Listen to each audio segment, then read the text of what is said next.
And welcome back. A three-game series, or best of three, goes by pretty fast, especially when they are back-to-back-to-back.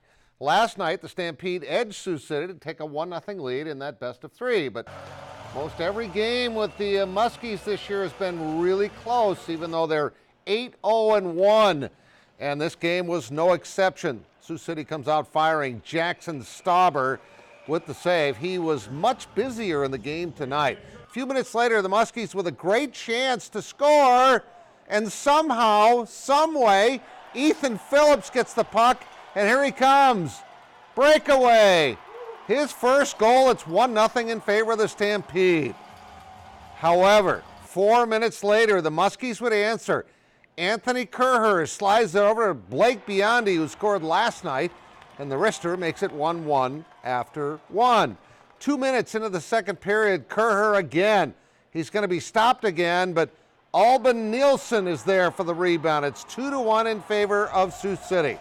Hurd looking for that equalizer. They get the 2-on-1, shorthanded, give and go, post. Oh, the goalie's best friend.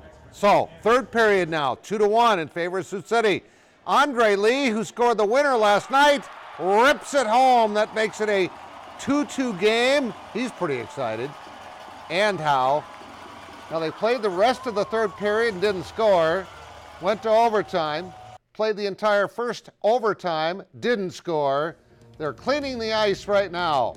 And we'll have a final score for you tomorrow in the highlights because they've gone to second overtime. Game is tied up at 2-2. Like I said, all these games with Sioux City this year have been close. The Stampede, if you just looked on the one-loss side of things, you thought they would have dominated this series. But they won last night by a goal, and this game is going to be won by a goal by whichever team. Again, Phillips and Lee scoring for Sioux Falls. And now, here's Zach Borg with your Billion Automotive Plays of the Week. SDSU's Allie Hurdliska hit water and a pair of home runs in the Jackrabbits' home opener to lead them to a 7-2 win. This home run for Sioux Falls' Emily Miller kicked off a week in which she belted 5 round trippers in 6 games and batted .444 to earn NSIC Player of the Week honors. At the Sioux City Relays, Augustana's Celine Diekman edges Northwestern's Mackenzie Kuhn to win the 100-meter hurdles. Sioux Falls' Connor King reigned in the outfield with this catch against Duluth. Topping our countdown is the goal that put the Aberdeen Wings over the top in their Robertson Cup playoff opener. Brad Belisle's third period rebound goal would prove the game winner in the Wings' 2-1 victory over Austin. And those are your Billion Automotive Plays of the Week. All right, there were a couple of scores from today. Morningside swept Dakota State. That's not football scores. That's baseball. 14-2 and 14-0. In women's equestrian, South Dakota State loses twice at nationals to SMU and Georgia, and in tennis, Omaha over South Dakota 5-2 there. Toronto won the first 2 games of the 4-game set at Target Field before tonight, where it was very, very cold and damp and rainy and just crummy. But it didn't affect Jake Odorizzi. He was really good. 5 2/3 innings.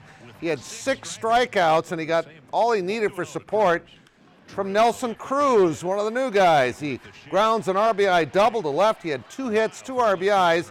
They are now in the bottom of the 8th inning, and it's a 4-1 lead for the Twins as they try to win the last 2 games of that series. Now, speaking of baseball, tempers boiled over in Chicago today after Tim Anderson blasted this home run. He threw his bat. It wasn't a bat flip, it was a bat throw. And the Royals took exception to that, so they hit him right there his next time up, and you know what usually happens there. The funny part, watch this skirmish. It's the managers. Renteria and Yost are getting into it. Royals would end up winning this game in extra innings 4-3. And finally, the Storm will finally start playing some home games on Saturday night. They're off to a 5-1 start with lots of new faces, but all but 1 game on the road thus far. The only loss was at Arizona. Lorenzo Brown has been playing well in his familiar quarterback position. It's funny how a couple of losses in that championship game are responsible for bringing him back for another chance to win a title. You know, you have one goal set And when you fall short of that, you know, it leaves a sour taste in your mouth. And it just, you always go into what you could have done better, or things would have went one way or another. And you got to live with that. And you can only deal with it by preparing for what's to come. And it's another season, so. Well, the Storm return home again Saturday night against the team they played in the championship last year.